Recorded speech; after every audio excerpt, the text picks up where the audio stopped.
मध्य प्रदेश में 1 जुलाई 2026 से बदल रहे हैं 10 बड़े नियम। किसान और महिला को इन नियमों को जानना बहुत जरूरी है। अगर आप मध्य प्रदेश के हैं तो इस वीडियो को पूरा जरूर देखें।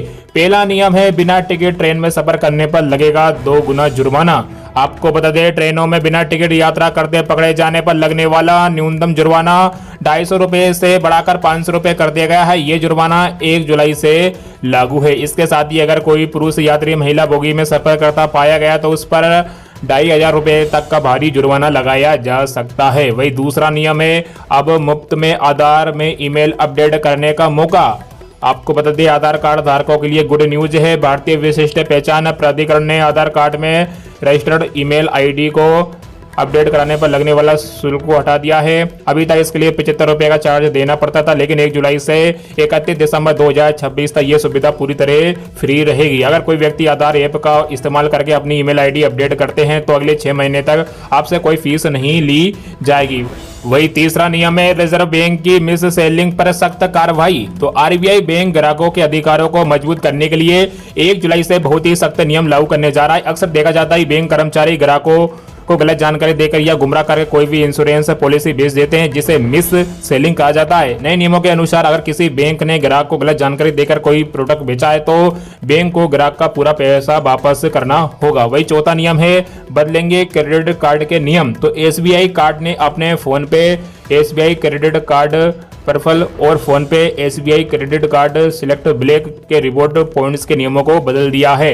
दूसरी तरफ एचडीएफसी बैंक के क्रेडिट कार्ड धारकों के लिए भी नया नियम लागू आ रहा है। अब ग्राहकों को हर तिमाही में घरेलू एयरपोर्ट लाउंज की 3 फ्री विजिट पाने के लिए ग्राहकों को पिछली तिमाही में मिनिमम 6000 रुपए खर्च करने होंगे। वही 5वां नियम है, ITR दाखिल करने की आखिरी तारीख।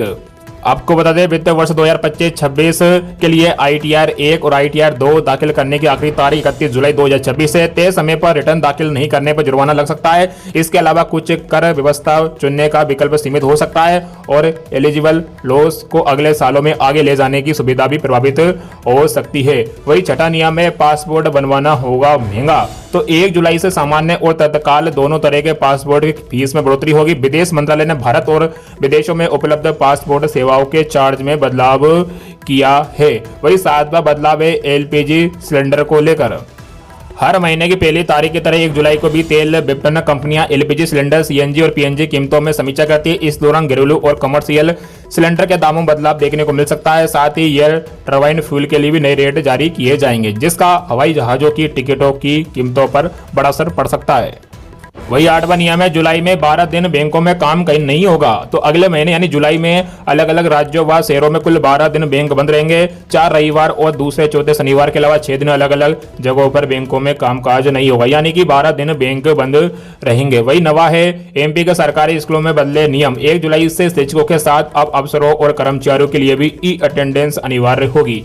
तो बता दें आपको, इसको शिक्षा विभाग में अब केवल शिक्षकों को ही नहीं बल्कि अधिकारियों और कर्मचारियों को भी ई अटेंडेंस दर्ज करना अनिवार्य होगा। लोक शिक्षण संचालनालय के आयुक्त ने बताया कि निर्देश दिए गए कि 1 जुलाई 2026 से विभाग के सभी अधिकारियों और कर्मचारी शिक्षक प्रणाली के माध्यम से ऑनलाइन उपस्थिति दर्ज कराएंगे। वही 10वां नियम है, यूपीआई से निकाला जा सकेगा पीएफ। तो 1 जुलाई से यूपीआई से पीएफ निकालना एटीएम से कैश निकालने जितना आसान हो जाएगा। कर्मचारी भविष्य निधि संगठन के जुलाई में अपने नए डिजिटल प्लेटफॉर्म में EPFO 3.0 को लॉन्च करने की उम्मीद है। इस सुविधा के शुरू होने के साथ ही EPFO सब्सक्राइबर्स यूपीआई के जरिए अपने पीएफ का पैसा निकाल सकेंगे। नई व्यवस्था लागू होने के बाद पीएफ का पैसा निकालने में कुछ दिन नहीं बल्कि चंद मिनट लगेंगे।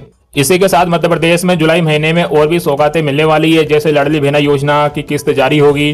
भाई आपको बता दें, मध्य प्रदेश में लाडली बहना योजना की अभी तक 37वीं किस्त जारी हो चुकी है। अब लाडली बहनों को 10 से 15 जुलाई के बीच लाडली बहना योजना की अगली किस्त यानी 38वीं किस्त मिल सकती है। इस बार भी लाडली बहनों को 1500 रुपए ही मिलेंगे। वही मुख्यमंत्री किसान कल्याण योजना की 14वीं किस्त भी आ सकती है जुलाई महीने में। तो मुख्यमंत्री किसान कल्याण योजना की पिछली किस्त 14 अगस्त 2025 को जारी हुई थी। लगभग 10 महीने से ज्यादा का समय हो चुका है। अब जुलाई महीने में मुख्यमंत्री किसान कल्याण योजना की 14वीं किस्त आ सकती है, तो किसानों को 2000 रुपए मिल सकते हैं।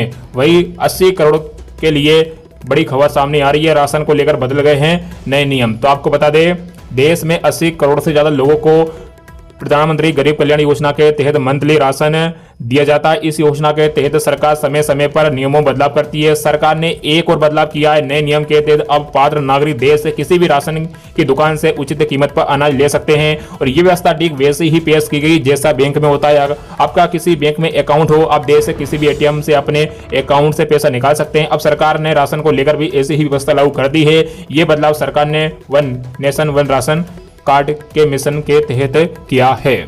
वही अगला है, साइबर ठगी होने पर मिलेगी 25,000 रुपए तक की मदद। तो अपने देश में साइबर ठगी के मामले बढ़ते जा रहे हैं। इस तरह की धोखाधड़ी से हुए नुकसान के मामलों में अपना देश विश्व में दूसरे नंबर पर है।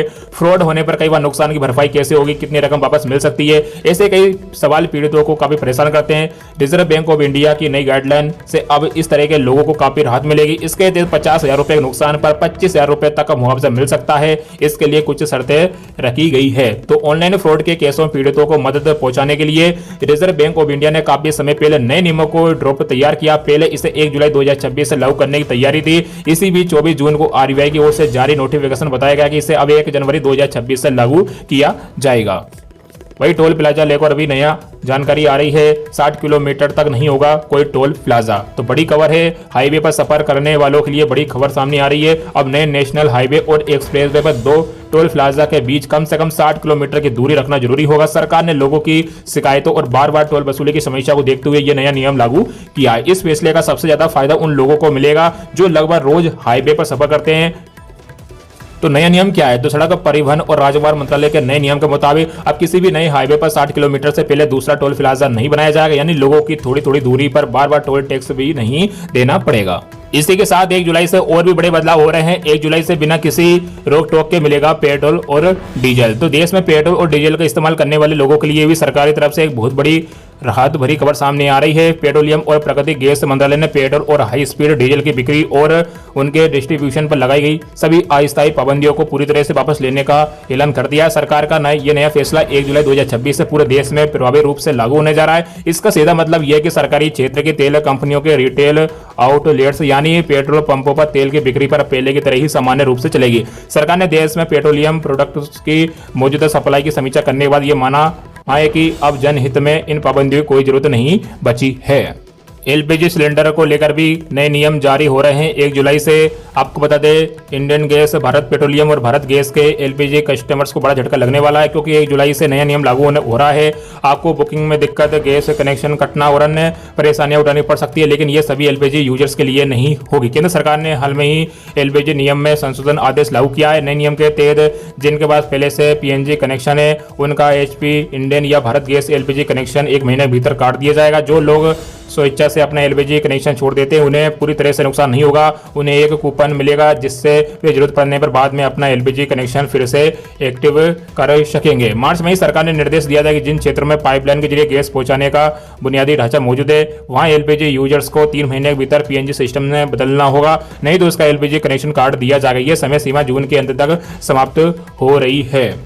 30 जून तक ई-केवाईसी कराने की लास्ट डेट। तो इस नियम के अलावा सभी एलपीजी कनेक्शन होल्डर्स के लिए ई-केवाईसी वेरीफाई करना भी जरूरी है, जिसकी लास्ट डेट 30 जून है। अगर आप इसे पूरा नहीं करते तो आपका कनेक्शन काटा जा सकता है, जिस कारण अगले सिलेंडर की बुकिंग करना मुश्किल हो जाएगा। और जिन कस्टमर्स ने पहले ही अपना ई-केवाईसी पूरा कर लिया है उन्हें आगे कुछ भी करने की आवश्यकता नहीं है। दोबारा बुकिंग के नियम। तो फिलहाल ग्राहकों को दोबारा बुकिंग कराने में पहले शहरों में 25 दिन और गांव में 45 दिन का इंतजार करना पड़ता है। यह प्रतिबंध सरकार ने युद्ध के दौरान जमाखोरी रोकने और आपूर्ति सुनिश्चित करने के लिए लागू किया था। हॉर्मुज में परिचालन सामान्य होने के साथ ही ये उम्मीद बढ़ रही है कि 1 जुलाई से ये अंतराल कम हो सकता है। हालांकि अभी इसकी कोई औपचारिक पुष्टि नहीं हुई है। तो वीडियो को लाइक करें, चैनल को सब्सक्राइब करें और इस वीडियो को ज़्यादा से ज़्यादा अपने किसान भाइयों में शेयर जरूर कीजिएगा, ताकि उनको भी इन 10 से ज़्यादा नियमों की जानकारी हो। तो वीडियो कैसा लगा कमेंट करके हमें जरूर बताएं और इस वीडियो को भी शेयर जरूर कीजिएगा और चैनल को भी सब्सक्राइब जरूर